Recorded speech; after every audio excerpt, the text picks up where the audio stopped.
예수님께서 하신 말씀처럼 예수님을 영접하는 사람을 하나님을 영접하는 사람, 예수님이 보낸 자를 영접하는 것이 예수님을 영접하는 것이다, 이렇게 말씀하십니다. 그렇다면 우리에게 전도자로 삼으시고 주신 권세가 얼마나 큰지 여러분들이 감을 잡으셔야 됩니다. 그 사람이 제자가 아닌데 저와 여러분들을 제자로 인정하고 섬긴다면 그 물 한 그릇이라도 그 사람에게 제자의 상급으로 하나님이 주시겠다는 것이 약속입니다. 그 사람이 의인이 아니고 선지자가 아닌데 그 사람에게 그러한 축복이 회복되는 것이 저와 여러분들이 제자로 가느냐 선지자와 의인의 축복을 바꾸느냐에 따라서 그것이 달라지는 것이죠. 그 바울을 통해서 하나님 우리 주신 평안의 복음에 예비하는 신을 신고 나가라는 이 말이 얼마나 우리에게 믿음을 요구하는 것인지 모르겠습니다. 진짜 우리의 믿음들이 되는 겁니다. 오늘 우리에게 하나님 우리에게 채워주시는 믿음의 분량이 충만해진 예배가 되기를 예수 이름으로 축복합니다. 우리는 지난주에 사람의 손으로 만든 것들은 이런 제목으로 사도행 19장의 하반부를 보았습니다. 사람의 손으로 하는 일에 대해서 하나님은 신명기 28장에 하늘의 아름다운 보화 창고를 열으시고 우리를 축복하시겠다고 그러셨는데 성읍에 들어가도 복을 받고 들어가도 복을 받고 광주에도 복을 받고 여기저기 무엇인지 복을 주겠다는데 그 손으로 우상을 만드니 이것이 사단이 하는 짓이 아니고는 뭐라고 설명할 수가 없는 일이죠. 그래서 그 에베소 지역에 있는 아데메의 여신, 영어로 얘기하면 다이아나라는 이름을 가진 그 이름이 결국에 다이아나라는 이름이 좋은 게 아니죠. 어떻게 보면 그런 그 여신을 모양을 만들어서 팔고 먹고 사는 사람들이 이게 이제 우리가 돈벌이가 안 된다는 걸로 큰 소리를 일으켜서 약 2만 5천 명 정도 모여 소외됐다는 역사적인 근거가 있는데 마치 소수였지만 사도행전 16장에 그 점치는 귀신 들린 여종을 치유한 것으로 고발하는 것과 똑같습니다. 지금도 그런 일은 흔히 벌어지고 있을 것입니다. 신천지나 안상홍 증인들을 만나면 이 사람들이 예전부터 하는 일이 제일 먼저 뭐냐면 핸드폰 들고 사진 찍고 저희들과 이렇게 얘기가 되어지면 일단 촬영부터 시작을 해요. 자기들을 인격을 침해했다, 인권을 침해했다는 고소하려고. 특징이 고소고발이 그들의 특징입니다. 마귀는 이제 저희들을 참소하지 못합니다. 신약 시대가 되어서는 더 이상 우리를 참소하지 못하는데 이제는 마귀 들린 자들이 이제 우리를 고소하는 거예요. 그래서 이게 참 사단이 하는 일이 예전에 지금이나 똑같구나 그런 생각이 듭니다. 기념비적인 언약과 여리고가 우리 자신에게부터 무너진다는 그러한 흐름 속에서 한 주간을 보냈어요.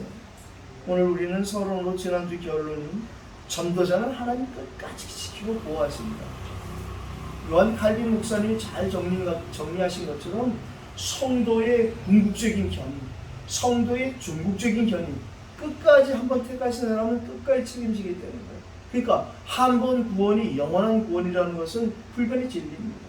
그런데 어떻게 한 번 구원이 영원하냐 얘기하는데 여기에 이제 약간의 착각이 있는 거예요. 분명히 구원받았다면 그 구원은 영원합니다. 그럼에도 불구하고 구원이 또 들여다보면 부끄러운 구원이 있잖아요. 심지어 고린도전서 5장 5절을 보면 그래서 육신을 사단에 내어주고 그 영혼을 구원받게 하려 하면 구원받은 자의 사단을 속아서 엄청난 범죄를 했을 경우에 하나님이 하신 방법까지 우리에게 알게 하셨어요. 그것이 우리가 뭘 많이 알아서가 아니라 그리스도의 생명을 가지고 있으니까 우리 안에 보혜의 성령이 계셔서 우리에게 하나님 말씀이 언약적인 관점으로 보여지는 거예요. 세상 법으로도 우리를 지키시고 그래서 이들에게 이 불법 집회를 불신자를 통해서 이걸 다스리는 것을 우리는 보았어요. 그래서 결국엔 그들의 모임을 흩어지게 난 이후에 오늘 우리가 그 소유가 그침에 바울은 제자들을 불러 권한 후에 작별하고 떠나 마게돈으로 가니라 이렇게 시작되시는 본문을 가지고 우리가 오늘 예배를 드리게 되었습니다. 저는 오늘 이 말씀을 묵상하면서 사도행전 13장 8절 말씀처럼 우리가 찬양하는 것처럼 어저께나 오늘이나 영원토록 동일하신 주 예수 그리스도를 기억 안 할 수가 없었습니다.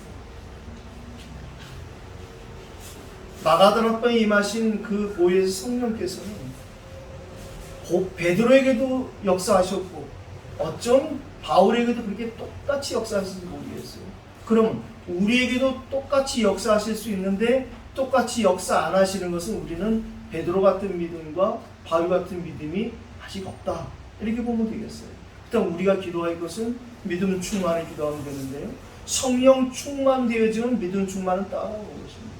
예수님께서 24시며 가라사대 성령을 받으라 이렇게 하신 말씀이 마가다락방에 임하실 그 성령을 분명히 놓치면 안 된다는 거예요. 근데 그 성령이 임하시는 방법을 우리가 요한복음 14장 16절 17절 26절에 분명히 알잖아요. 내 이름으로 보내실 보혜사 성령, 예수 그리스도 믿을 때 우리에게 보혜사 성령으로 하나님 우리에게 강림하시고 임재하시는 거예요. 그때부터 내주하시고 인도하시고 역사하시는 시작이 되어지는 것입니다. 오늘 그 은혜가 우리에게 다시 한번 더 충만하게 사실적으로 회복되기를 예수 그리스도의 이름으로 축복합니다. 첫 번째 보고 싶은 것은 1절로 6절을 좀 나눠봤습니다. 오늘 1절로 3절에 이제 마게도냐 지역에서 이 헬라까지 석 달의 캠프가 시작되어지는 것입니다. 그 지방으로 다녀가며 여러 말로 제자들에게 권하고 헬라에 이르러, 지금의 그리스를 말하는 거죠. 세치킨의 나라 그리스, 헬라에 이르러 거기 석 달 동안 있다가 배 타고 수리하러 가고자 할 그때에, 석 달 동안 너희들이 뭐 했겠어요? 다른 건 안 하고 바울은 석 달 동안 거기서 복음 전했겠죠.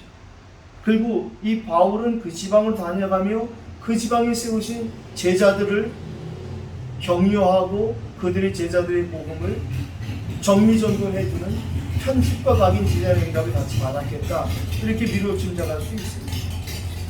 그런데 석 달 동안 있으니까 그때 유대인들이 이제 또 그 옛버릇 못 버리고 복음을 반대하는 사단에게 잡힌 자들의 방해와 핍박이 시작되었어요. 그래서 이제 돌아갈 시간표가 되었다고 생각하는 것입니다. 광야에서 구름기둥이 또 불기둥이 지키고 보호하셨어요. 그래서 구름기둥이 멈추면 멈추고 가면 진행했던 이스라엘 백성들의 순종처럼 우리는 똑같습니다. 말씀을 통해서 말씀이 가라면 가고 말씀이 멈추면 멈추는데, 환경을 통해서도 우리는 복음운동을 통해서도 하나님의 시간표를 볼 수 있는 그 중요한 영적인 예민함이 우리에게 앞으로 일어날 현장 캠프를 통해서, 사역을 통해서 충분히 회복되기를 바랍니다. 오늘 두 번째 보고 싶은 것, 환경과 문제에 따른 성령의 인도를 받은 이들에게 하나님께서 4절부터 응답하신 것이 이제 아시아까지 가게 되어졌는데, 그 아시아까지 함께 가는 자, 오늘 제목 삼은 것처럼 네 지역의 7 제자들이 등장하면서 팀 구성의 응답이 되었어요. 이 제자들은 먼저 가서 드로아에서 이 바울 팀을 기다리는 것처럼 이렇게 성령 인담을 잘 받는 팀이었어요. 팀이라고 해서 무조건 같이 몰려가는 것이 아니라 각자의 역할을 주는 팀이기 때문에, 각자의 자기 역할을 못 찾으면 팀워크는 깨지는 거예요. 왜 너만 그렇게 하느냐, 나도 하자, 이렇게 되어지는 것이 아니라 각자에게. 그래서 우리가 지금 기초 매체를 통해서 단어를 정리하고 있잖아요. 사역자 이렇게 보통 얘기할 때는 팀 사역자를 얘기한다는 거예요. 그 팀 사역자는 바로 다락방을 인도할 수 있는 말씀 사역자, 다락방의 장소를 제공하거나 또는 그 다락방의 모든 사람들을 잘 이렇게 섬길 수 있는 그런 조장과 더불어서 새 가족을 양육할 수 있는 EBS, GBS, TBS 이런 5사람들 5인 1조를 아울러서 섬길 수 있는 팀 사역자, 우리가 다락방 이렇게 하면은 지역 다락방을 얘기하는 거라고 이해해야 된다고 말씀을 나눴어요. 그렇습니다. 우리에게 팀 구성의 응답을 우리가 봐야 되는데요, 한 사람 한 사람 살피자면 우선 지역이 4지역입니다. 하나님의 말씀이 그러한가 하고 상고하던 그 베레아 사람 중에서 부로의 아들이라는 소바더, 이 소바더는 로마서 16장 21절에는 소시바더라고 이름이 소개되고 있는데요. 바울이 이렇게 이야기합니다. 나의 동역자 디모데와 나의 친척 누기오와 야손과 소시바더가 너희에게 문안한다 이렇게 말해요. 소시바더는 바울의 친척이 아니라니까 야손이 바울의 친척이 아니에요. 우리가 야손이 누군지 알잖아요. 오늘 이 야손과 소바더를 바울은 자기 친척이라고 말하는 거예요. 물론 우리가 그렇게 이해할 수 있어요. 예수님께서 누가 나의 형제며 나의 어머니냐 하고 요한이 어머니 찾아왔다고 말하니까 이 복음 운동하는 사람들, 이 일에 방향 맞출 사람들이 내 친척이다라고 얘기하는 정도. 그래서 바울이 루포의 어머니가 내 어머니다 이렇게 얘기하는 것처럼 오늘 친척이라고 얘기 들을 정도로 이런 제자가 되었다는 것이죠. 저와 여러분들이 이미 우리는 그런 조건을 갖췄어요. 우리도 그리스도의 보혈을 나눠 가졌기 때문에 우리가 예수 그리스도가 우리의 그렇게 피를 나눈 형제라는 소리를 듣고 있고 감사한 일이죠. 그러나 우리가 함께 사역하는 사람들도 우리와 친척이라는 영적인 보혈을 나눠 가진 친척이라는 사실을 잊지 말길 바랍니다. 심지어 이런 얘기를 하잖아요. 먼 친척보다 가까운 이웃 사촌이 낫다. 그런데 우리에게는 먼 친척, 가까운 친척 그런 것을 넘어서는 육신의 친척을 넘어서는 이 그리스도의 보혈을 나눠 가진 친척이 보여지는 눈이 열려야 됩니다. 그거 안 되어지면 내가 하면 못 넘어섭니다. 하나님이 먼저 그의 나라와 그의 의를 구할 때 가정복음화, 가문복음화를 그 나머지 것을 책임지시거든요. 근데 거의 많은 사람들이 어떻게든 내 가정복음화, 가문복음화를 이루겠다는 거예요. 근데 그게 성경하고는 약간 차이가 난단 말이에요. 주 예수를 믿으라 그리하면 이렇게 되는데도 불구하고 그래도 우리는 그리스도인 줄 믿습니다.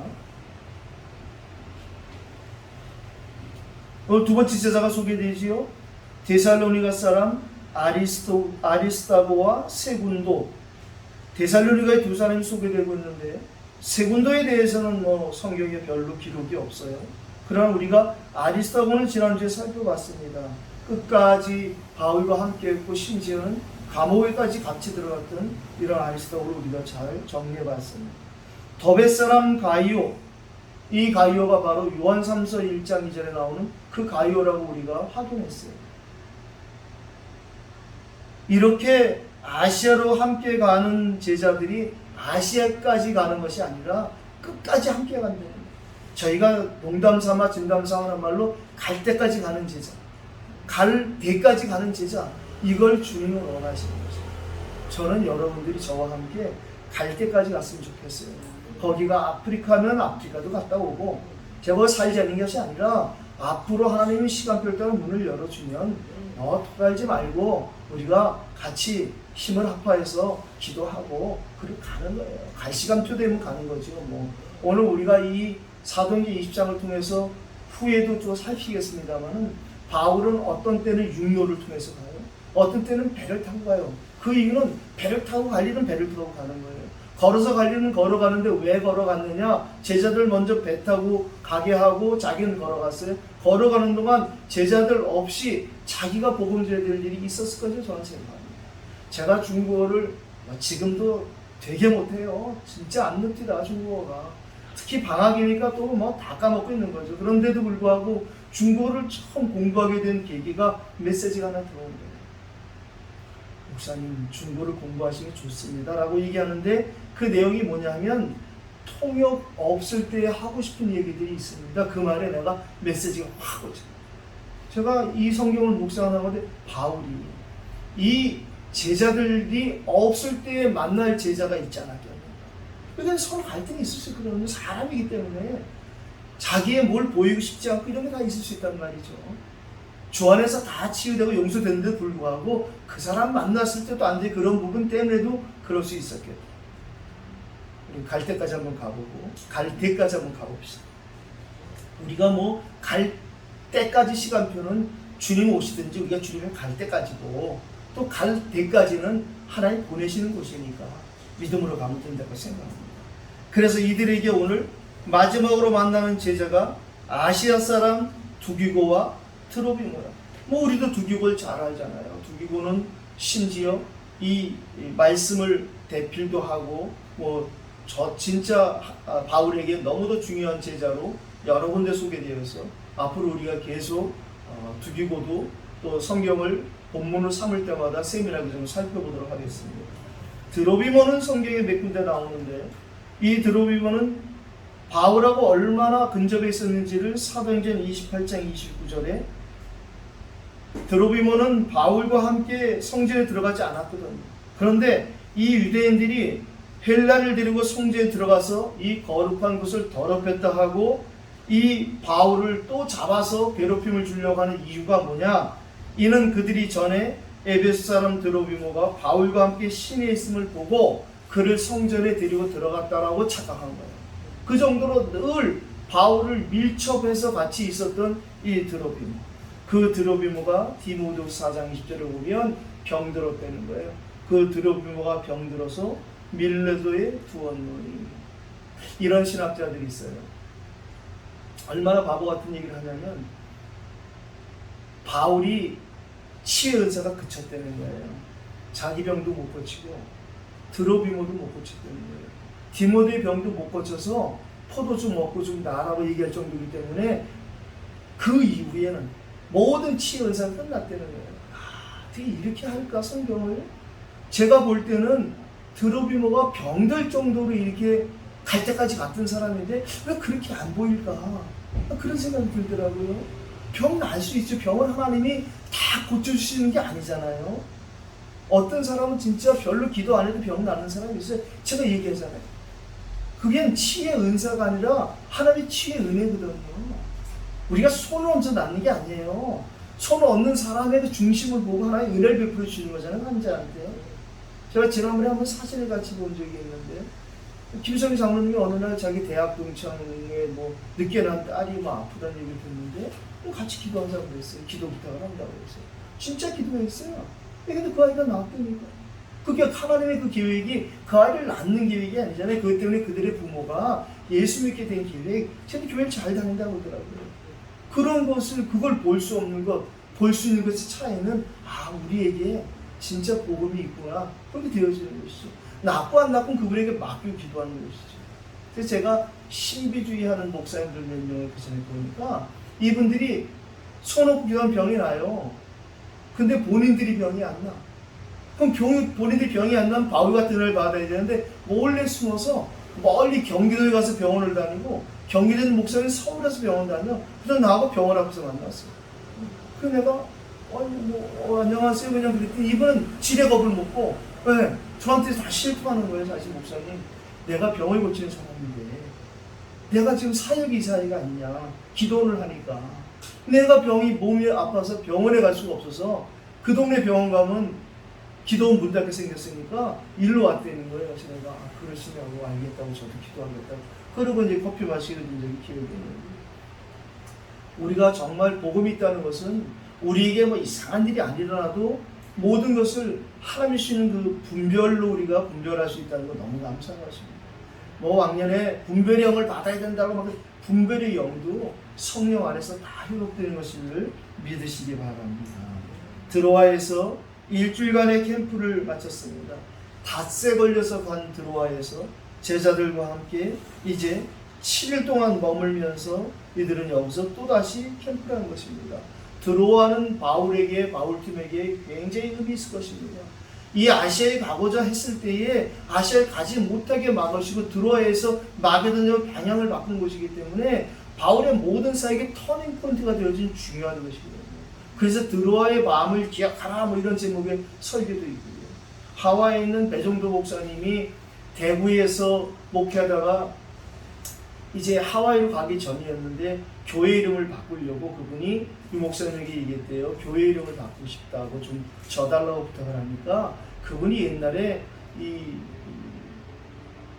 저희 단체를 공격하려고 알아보려고 들어왔던 사람이거든요. 그러다가 은혜 받아서 멤버가 된 분인데 이 목사님이 그분이 굉장히 도전적이고 막 그래요. 그래서 목사님이 그때 지어준 이름이 드로아교회죠. 그러니까 하와이의 드로아교회를 지금도 하고 계시고 그분은 소천하시는데 사모님이 이제 그 임마누엘 전도사든 그 사모님이 그러니까 드로아 배종도 목사님 사모님이 소천하시고 임마누엘 전도사 하시던 그 사모님과 결혼해서 그 사모님이 지금 목회를 하시고 또 자녀들도 아주 의사로 목사로 잘 컸죠.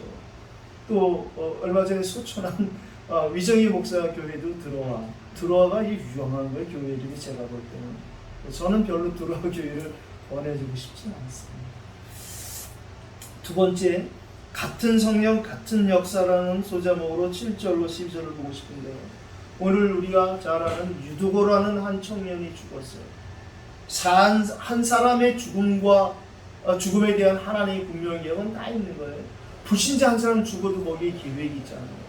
그런데 딴 것도 아니고 복음 전하는 일 때문에 다음날 가야 되기 때문에 할 메시지를 다 하려고 늦게까지 했는데 그것 때문에 청년이 죽었으니 뭐 사단이 얼마나 틈탈 수 있겠죠. 그런데 오늘 우리가 이 현장을 보면 그 주간의 첫날에 우리가 떡을 때려라 모였더니 바울의 이튿날 떠나고자 하여 그들에게 강론할세 말을 밤중까지 계속하며 우리가 모인 윗다락에 등불을 많이 켰는데 유도로 가는 청년이 창에 걸터 앉아 있다가 깊이 졸더니 바울이 강론하기를 더 오래 하며 졸음을 이기지 못하여 3층에서 떨어지거늘 일으켜보니 죽었는지라. 3층에서 떨어지면 거의 사실 죽습니다. 3층이 안 높은 것 같은데 그렇지 않습니다. 특히 졸다가 떨어졌기 때문에 여자분들은 떨어지면 이렇게 엉덩이도 떨어진다고 해요. 인체 구조상. 근데 남자들은 머리부터 떨어진대요. 왜 그런지는 모르겠는데 그래서 더 잘 죽는다고 해요. 그런데 오늘 이 한 청년의 죽음과 하나님의 계획을 우리는 봐야 됩니다.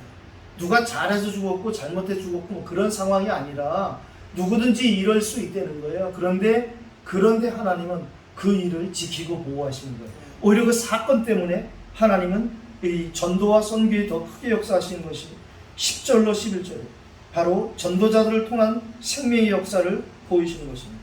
전도자 바울을 통한 생명의 역사는 우리를 통해서도 생명의 역사가 일어나요. 육신의 생명은 나중 문제고 영혼의 생명의 역사가 일어나야 이 뒤에 것도 따라오는 것입니다. 바울이 내려가서 그 위에 엎드려 그 몸을 안고 말하고 이래서 옛날에 어떤 목사님이 아픈 사람 위에 엎드려서 안고 기도했다는 거예요. 상대가 여자야. 세상에 이런 무식한 시 어딨냔 말이에요. 성경이 있는 대로 한다고 지금 중심은 좋은데 살입은 별로 못하는 거예요. 오히려 야고보서의 장로들이 환자에게 기름 바르며 기도한다는 건 귀엽잖아요. 그건 그럴 수 있겠죠. 그러나 기름을 또 어떻게 바르냐도 문제일 거예요. 이 여자 환자에게 부위가 만약에 그렇게 발라서 안 되는 부위라면 그거는 하면 안 되겠죠. 여자 장로님이라면 또 모르겠어요. 우리가 정말 성경 말씀을 사단에게 이용당하는 일이 빈번할 수 있습니다. 그 결과가 어떻게 되었느냐? 치유를 통한 생명의 역사가 일어난 거예요. 부활의 그리스도 부활의 능력. 그래서 오늘 이들이 살아난 청년을 데리고 가서 적지 않게 위로를 받았더라. 결국엔 이 하나님의 말씀이 선포되는 것을 사단은 멈추려고 했지만 하나님 멈추지 못하게 했어요. 11절에 올라가 떡을 떼어 먹고 오랫동안 곧 날이 새기까지 이야기하고 떠납니다. 충분히 말씀을 증거하는 것에 대해서 못 참습니다, 사단이. 그런데 하나님은 그래도 끝끝내 그 하나님의 시간표와 하나님의 계획은 성취된다는 사실도 우리가 보게 되었습니다. 에베소 4장 3절로 6절에 특별히 이 같은 성령과 같은 역사에 대해서는 이렇게 기도하고 있어요. 평안에 매는 줄로 성령이 하나 되게 하신 것을 힘써 지키라. 몸도 하나요 성령도 한 분이신 이와 같이 너희가 부르심의 한 소망 안에서 부르심을 받았느니라. 주도 한 분이시요 믿음도 하나요 세례도 하나요 하나님도 한 분이시니 곧 만유의 아버지시라. 만유에 계시고 만유를 통일하시고 만유 가운데 계시고 같은 성령 같은 역사. 베드로에게 안진뱅이 일으키고 바울에게 안진뱅이 일으키고 베드로에게 죽은 자 살리고 바울에게 죽은 자 살리고 베드로에게 이런 제자 저런 제자 베드로에게 바울에게도 이런 제자 저런 제자. 그러니까 차이는 한 가지 있어요. 같은 성령인데 같은 역사이지만 베드로에게는 유대인의 사도 바울에게는 이방인의 사도. 똑같습니다. 지금도 목사님 중에 진짜 자기 민족을 복음화를 위해서, 동네 복음화를 위해서 하는 사람들이 있어요. 그게 틀리다는 게 아니에요. 그분들은 그 사명이에요. 또 바울 같은 사명을 받은 사람은 또 완전히 선교사로 섬기는 사람도 있고, 또 국내 전도를 하면서 해외 선교 놓치지 않는 사람이 있고. 그러나 지금은 시대가 이것이 합쳐지는 시대가 아닌가 그런 생각이 듭니다. 언젠가 융합이란 말을 우리가 쓰기 시작하면서 서울대학에 융합대학원이 생겼어요. 또 석박사 통합과정 이런 것들이 생겼어요. 지금 저희들이 받아야 될 응답이 그런 거라고 생각합니다. 저희들이 이제 보내는 선교, 가는 선교를 넘어서 와 있는 선교가 어느 한 가지가 아니라 이것이 종합되어진 이 응답을 우리가 받아야 됩니다. 그래서 제가 갈 때까지 가보고 갈 때까지 가보자는 얘기가 그것입니다. 우리에게 맡긴 2, 3, 7 나라가 있을 것입니다. 제가 기도하는 것이 케냐에 우리가 한번 언제 기도하고 부르면 가야 됩니다. 일부러 가는 건 아니고, 또 우리가 가야 될 중국은 뭐 너무나 많습니다. 저도 중국은 못 가봤어요. 근데 중국을 하나님 우리에게 정말 장가게뿐 아니라 여러 군데 가게 해줄 수 있겠구나 하는 걸 제가 기대하고 있어요. 뭐 제가 꼭 이런 걸 점치듯이 예언하는 것은 아닌데, 아마 미술심리를 통해서 김석희 장로가 중국의 3세기 성숙이 아마 문이 열려질 날이 올 것입니다. 통역 없이 그 사람이 가르칠 때가 되어지면, 그렇게 되지만 이제 온라인으로 가르치게 되겠죠, 처음에는. 그리고 오프라인으로 당연히 또 가서 가르치게 됩니다. 그때의 그 오프라인에 갈 때가 저희가 함께 갈 수 있는 계기가 되는 거예요. 그게 캠프가 되는 거거든요. 그동안에 미술심리를 온라인으로 가르치면서 충분히 예비 캠프가 되어지고 개인적인 이런 것이 되어져서 복음을 받을 수 있고 복음을 나눌 수 있는 제자들을 찾고, 결국엔 이것은 복음이 전달되는 것이 아니면 미술심리가 아무 의미가 없잖아요. 그렇게 찾아지는 거예요. 그러면 그들 중에 중국은 웬만한 곳은 경치가 다 좋거든요. 그 중국 사람들의 특기가 뭐냐면 그 사람들이 틈만 나면 여행 다니는 거예요. 자기네 나라를. 그래서 제가 이게 앞으로 우리가 건강해질 수가 있겠다. 허정숙 목사님이 예전에 절 만났을 때 자기 소원은 세계 일주라고, 한 번도 세계를 못 갔다는 거예요. 그래서 내가 세계 보고만 하면 다 할 수 있습니다. 언제 또 시간표도 한번 모시고 가죠. 세 번째, 성령 인도의 캠프 여정입니다. 13절로 15절 우리가 읽었습니다. 드로아에서 밀레도까지 이제 배를 타고 항해하는 것입니다. 우리는 앞서 배를 타고 아소에서 바울을 태우려고 그리로 가니 이는 바울이 걸어서 가고자 해 그렇게 정하여진 것입니다. 아까도 말했지만 바울이 제자들을 먼저 보내고 자기가 육로로 걸어갈 자기 스케줄이 있는 거예요. 함께 갈 일이 있고 따로 갈 일이 있는 거예요. 제가 어쩌면 그럴 수도 있겠지만 그렇지 않을 수도 있었겠죠. 분명히 이 현장은 자기가 가야 될, 제자들까지 데리고 가지 않아도 될 현장, 제자들이 안 가야 될 현장, 이런 부분이 있었겠죠. 그래서 이 바울은 육로를 택했다는 거예요. 육로를 택한 바울의 중심과 숨은 하나님의 이해 우리가 알 수는 없지만 있을 것입니다. 우리에게 한 가지에 이렇게 매이지 않는 그런 은혜가 있길 바랍니다. 미둘레나라는 지역으로 갔어요. 이 미둘레나에 가서 딴 거 안 하고 분명히 바울이 함께 만나서 미둘레나로 가서 거기서 하루를 머물지만 하루 동안에 그들이 머물던 숙소라든가 밥 먹던 장소라든가 그곳에 분명히 이들이 기도했을 테니까 그 당시에 기도의 씨앗을 뿌렸던 것이, 혹은 복음의 씨앗을 뿌렸던 것이 이후에 어떻게 되어진 것은 뭐 우리가 분명히 나중에 또 확인할 수 있을 것입니다. 이제 15절 보니까 또다시 똑같이 미둘레나에 간 것처럼 기호에서 사모로, 또 이튿날 또 밀레도로 하루하루 이렇게 가는데 이번에는 헤로를 통한 시간표의 제자들과 함께. 그래서 제자들은 어떤 제자냐, 왜 그렇게 하냐, 나도 육로로 따라가겠다 해서 한 사람도 없는 거예요. 이게 아시아까지만 가는 것이 아니라 바울을 끝까지 따라가겠다는 제자들이기 때문에 바울이 하자 그러니까 뭐 그렇게 하세요. 배 타고 먼저 가니까 알겠습니다. 먼저 가서 기다리니까 알겠어요 하고 가는 것이죠. 성령 인도 캠프의 여정, 저와 여러분들의 그 권함과 그런 권유를 잘 따르는 제자들을 하나님이 이 동안에 예비해 놓으셨을 것입니다. 우리가 주를 잘 따른다면, 우리가 말씀을 청종하는, 듣기만 하고 따르지 않는 것이 아니라 듣고 순종하는 청종의 사람이 되어진다면 우리의 신앙의 모습을 보고 그들도 똑같이 이런 성령의 인도를 받는 사람이 될 것입니다. 오늘 결론 16절로 냈는데, 바울이 아시아에서 지체하지 않기 위하여 하나님의 시간표에 따른 캠프 여정입니다. 때로는 육로로, 때로는 바닷길로, 때로는 천천히, 때로는 급하게도. 오늘 이렇게 왜 급하게 지금 배를 타고 가야 되느냐? 왜 아시아에서 지체하지 않기 위하여 에베소를 지나 배 타고 가기로 작정했느냐? 이는 오순절 안에 예루살렘에 이르려고. 오늘 우리가 다음 주에 봐야 될 성경입니다만, 다음 주 우리가 봐야 될 중요한 이 왜 바울이 이렇게까지 가느냐? 모든 사람이 거기 가면 안 된다는 거. 이제 가면 붙잡히고 큰 박해를 당한다는데, 그래도 바울은 사도행전 20장 24절에 나의 달려갈 길과 주 예수께 받은 사명, 곧 하나님의 은혜의 복음을 증언하는 일에는 나의 생명을 조금도 귀히 여기지 않는다. 하나님이 가라니까 나는 가야 되는데 지금 시급하게 가야 될 일이 있다. 어찌 보면 무모한 일이죠. 시급히 죽으러 가겠다는 거예요. 시급히 붙잡히러 가겠다는. 그런데 바울에 대한 하나님의 계획은 로마 감옥에 투옥되고 거기서 바울 옥중서신을 기록하고 그 위에 나온 다음에 4차 캠프를 하는 거예요. 그리고 다시 로마에 투옥돼서 그는 순교되어지는 것이 그의 일생입니다.